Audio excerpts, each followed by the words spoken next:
Dans moins d'une demi-heure, l'Allemagne sera redevenue un seul pays. Moins d'un an après l'écroulement du mur de Berlin, l'Allemagne tire donc un trait sur 45 ans de séparation.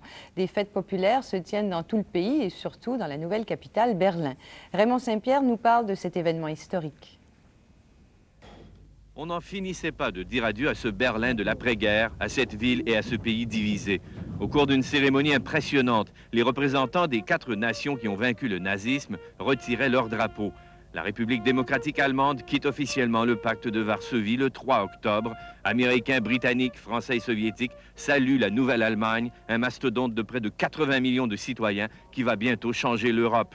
Ce soir, des deux côtés dans les deux Berlins, on célèbre l'événement. De concerts rock en animation de rue, on attend l'heure H.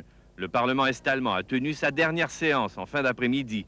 144 de ses membres déménageront au Reichstag, qui devrait devenir le Parlement de la République fédérale allemande.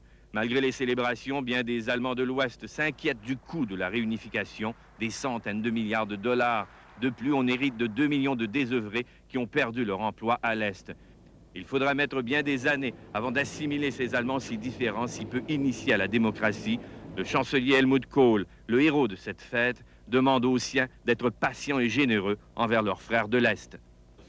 Mais attention, ce pays a déjà surpris le reste du monde à plus d'une reprise. Il y a un an, jour pour jour, nous disions ici, comme bien des Allemands de l'Est et de l'Ouest, que Erich Honecker avait une solide emprise sur son pays, le plus prospère du bloc de l'Est. Quelques jours plus tard, il tombait. Alors bien téméraire qui se risquerait ce soir à faire des prédictions sur l'avenir de l'Allemagne. Raymond Saint-Pierre à Berlin.